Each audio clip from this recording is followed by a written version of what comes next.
The factory horn blared, rattling my chest. Cold air seeped through the broken windows above the conveyor belts, drawing shivers between my shoulder blades. It was dawn, but the sky was still bruised from night. A smear of purple lit the slanting beams above the shop floor, and in that weak light Rawl swung a heavy arm around my neck. "Hey, Picasso, you're late again," he laughed, breath sour with cheap yerba, his calloused hand squeezing my shoulder. "What's the matter, you lost in your colors?" Laughter echoed through the aisles. Gabriel, crouching beside the stamping machine, flashed his chipped teeth. Maybe he was dreaming about Paris again, or was it Madrid, Viejo? I didn't answer. I kept my eyes on the half-lit floor, smashed by years of oil and footsteps. My canvas shoes squelched in a sticky puddle near the loading dock, and as I walked towards the line supervisor, her stony glare told me what I already knew. She had the termination slip ready. "Juan Ignacio Benitez," she read, as if I'd never been here. "Consistent tardiness. This is your last shift." I nodded, my fingers curled around the folded piece of bureaucratic paper, but I didn't beg. What was the point? Rawl and Gabriel watched, not even pretending to hide their grins. The rest of the crew barely looked up. I started walking. At the exit, I heard it sharp and certain. "Go paint your little dreams now, artist." The door banged shut behind me. Dawn had softened to a pale blush over the roofs of Villa Lugano, but it was cold and my hands shook. The city was already beginning to stir, buses farting out plumes of smoke, shopkeepers rattling up battered metal shutters along the avenue. I walked numb past the bakery, where Doña Rosa pressed herself against the counter, her neck straining to see. She caught my eye and smirked. "Home so early, Ignacio." I kept walking. The loafers on the corner, boys who grew up with me, maybe a few months older, maybe a little luckier, raised their plastic cups in mock salute. "Painter.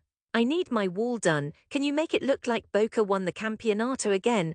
Laughter chased me until I turned onto my block. I climbed the narrow stairwell to our apartment, the paint on the handrail flaking with each touch. My mother was awake, wrapped in her blue housecoat, her grey hair clipped back. When she saw my face, she didn't ask, just pursed her lips and glanced toward the bedroom where my younger brother slept. "Again?" she asked, soft but tired. I nodded, my head hung heavy with the weight of her disappointment. "Well," she sighed, gathering her shawl tighter, "maybe you can help your uncle on the butcher shop. He needs someone, not much pays, but good honest work. Better than these fantasies." I knelt, unlacing my shoes. Faded paint stains tattooed my knuckles, reminders, souvenirs, evidence. My mother noticed and shook her head. She turned away, muttering to herself in a voice louder than she realized. "We all love something, but some of us must grow up." I spent the rest of that day in my room, sprawled across my cot, watching the soft light peer between the heavy curtains. My brother Martin was already gone for school. My mother hovered outside, sighing, scraping plates, making noise not out of habit but out of restlessness. The world outside offered no comfort. Every time I tried to close my eyes, the laughter from the factory floor echoed in my mind. I knew what came next. Weeks of trying to find a job, any job, lying to my mother about interviews, promising to do something sensible. She wanted me to take the chance her own father offered her, a life without sharp edges, a life inside safe grey walls. But I had only what I had always carried, this ridiculous, simmering desire to make color speak, to hang my soul on paper, to paint what I felt, even if no one else ever saw it. After days of avoidance, I knew I couldn't stay home. The noise and silence clashed inside that little apartment, her prayers at night, my restless pacing, Martin's awkward, sideways glances at dinner. So I did what I had always done, mornings before the factory shift. I took my battered satchel, the broken set of brushes, the oil paints that would not dye, and walked towards San Telmo. The city transformed there, light hung golden in the sweet, pungent air, and every street corner jangled with music. Accordion notes escaped from apartment windows. Old men lingered with cards and cigarettes, faces painted by time and smoke. I found an empty wall near Plaza Dorigo, close to the fruit stalls, where pigeons scavenged between crates. I set up my easel, knelt on the hard ground and tried not to hear anyone. At first people ignored me, then they noticed I was new, young, my clothes cheap. Some were kind, nodding with uncertain smiles. Children stopped, eyes wide, only to be dragged away by impatient mothers. Most just shook their heads as they passed. After a few days, word spread as it always does in Buenos Aires. A man like me, pale, thin, unruly hair, dreaming on the streets, became neighborhood curiosity.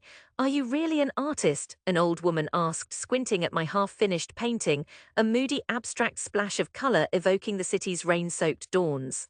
I want to be, I said honestly. She sniffed, unimpressed. You'll starve, Hijo, put your effort in something real. But I stayed. Each morning, after scrabbled conversations about bills and prospects at home, hearing Martin's worried warnings, I walked back to that patch of earth in San Telmo. Each day the same strangers, the same shouts from fruit sellers and taxi drivers.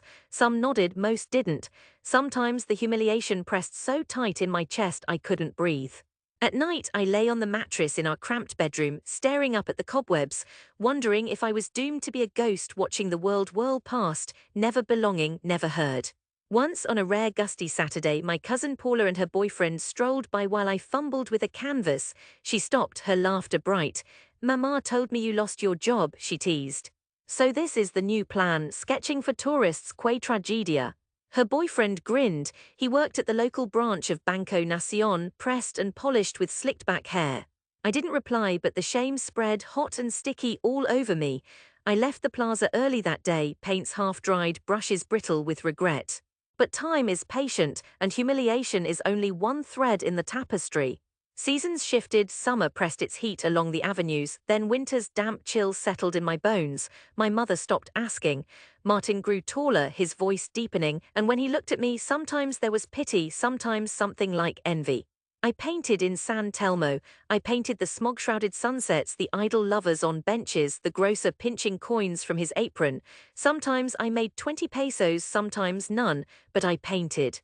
Then one Sunday morning, as the early sunlight skittered across the cobblestones, a stranger approached. He wore an old jacket frayed at the wrists, but his tone was gentle, his Spanish accented, not Porteño but foreign. He studied 3 of my canvases for a long time. "These are yours." I nodded, my chest tight. He smiled. "You have an eye. I'm Rafael Quintana. I organize small shows, new artists. Would you want to see?" My hands shook as I packed up that day. At home, my mother watched with suspicion as I told her about the man, the invitation. "Careful, Ignacio," she warned. "People promise much in this city. They take more." But hope flickered, stubborn and fragile. Rafael's gallery was a narrow second-floor room above a cafe in Palermo. Paintings filled the walls, flashes of movement and feeling. I was the youngest there. The others looked at me kindly, a little amused. I left my work at the door, 2 pieces bursting with nervous color. A week later, Rafael called. "A collector wants to buy both. The price isn't much, perhaps a month's wages at the factory, but he wants more. He'll commission another." My vision blurred as he spoke. I gripped the phone so hard my fingers were numb. It began slowly. One commission led to another. A critic at a Sunday opening was complimentary. "You see the light in Buenos Aires, but you make us see how it feels." My works hung in small places, then larger ones. I painted feverishly, every waking hour I could find between odd jobs and family scorn. But even as my star began to glimmer, Villa Lugano saw only the boy who had failed. My mother's friends clucked their tongues. Better to have a real trade, painting, no future, just fantasy. At home, my successes were stories, not reality. Years passed. I moved to a little apartment in Chacarita, still poor but free. I painted in studios for galleries, in empty warehouses that smelled of dust and history. I traveled, Madrid, Paris, New York, my work invited, sometimes even celebrated. Once at an opening in Montmartre, a young woman asked me what drove me through the cold, through the loneliness. I told her simply, I wanted to prove I could. Even then, a brittle humility kept me from laughing outright at memory. Yet Villa Lugano never left me. Each time my fingers twitched over color, I saw the dawn over the factory, the shape of my mother's disappointment, rules, easy, hollow laughter. Eventually, the world called back. Word spread in Buenos Aires, my paintings found in foreign galleries, mentioned in print, sometimes even on TV. My old neighbor sent a message. "They say your painting is worth more than my car." It was Paula who insisted. "Come home, cousin, show them." And so, almost a decade after I left that last shift on the factory floor, I returned. The streets of Lugano were unchanged. Uneven, pocked with last night's rain, the buildings sagging with memory. My mother's apartment was smaller than I remembered, but she had new photos on the mantel, Martin's graduation, Paula's wedding.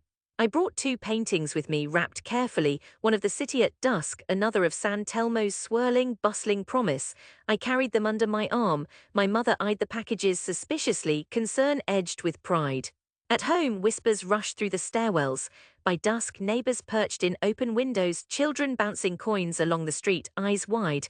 Someone had called Raul, who still worked at the factory, and Gabriel and a few others. I stood in the small community center at the end of the avenue, its walls yellowed by years and hope. My mother hovered at the back, unwilling to approach the front row. They gathered, uncertain, skeptical, Paula's old boyfriend with his banking tie loosened, Raul and Gabriel arms folded skeptically. I set up my canvases on battered chairs. "These are mine," I said, voice steady, "from Paris, from Madrid, from Buenos Aires." Raul lifted his chin, his grin familiar. "Looks like you got your dream, Picasso?" I nodded. There was no pride, only the simple, stubborn certainty that brought me here. Gabriel stepped closer, peering at the price tags. The printed copies of sales receipts Rafael had helped me gather, the news clippings speaking my name aloud for the first time. His mouth quirked down in uncertainty. Paula, sweet cousin, nudged her husband. "He's on the news, love. They call him the new light of Argentina." There was silence, for the first time genuine, honest quiet. It pressed into the cracks, filled the spaces between us. Then my mother stepped forward, eyes shining, not in disbelief, but in something softer, wider. She laid her hand, so thin now, so small, on my wrist. "You made the city see you, Ignacio." I felt my eyes sting. The room looked at me differently, as if a fog had lifted. There was no applause. This was Buenos Aires after all, but something broke. Something old and sour melted into wonder, surprise. Not all would change. Most would go home the same as they came. But in that moment, I felt an old burden fall away. Later, alone again on the old stairwell, I watched the city pulse in the darkness, felt the ancient pull of the avenue, the factory's distant hums swallowed by the night. A knock, a hesitant, clumsy one, sounded on the door. Martin entered, taller now, his suit ill-fitted but proud. "They talk about you," he said, grinning awkwardly. "They say you're famous, Mama brags now. Tells my friends your brother found the world." He hesitated, chewing his lip. "I always wanted to paint too, you know, but, well, not everyone has your nerve." I smiled at him, the past trembling between us. "You can. Anyone can." He nodded, still unsure. I left one canvas behind, a piece of dawn over Villa Lugano, the colors burnt with hope, with humility, with everything I had carried for so long. My mother hovered over it, her hands smoothing invisible wrinkles in the paint. As I stepped out that night, the laughter from years before drifted back, no longer heavy, no longer sharp. It was just another kind of music, woven into the city's wide, endless song. I moved on into the streets, heart lighter, breath easier. The city had seen me now, and I at last had seen myself.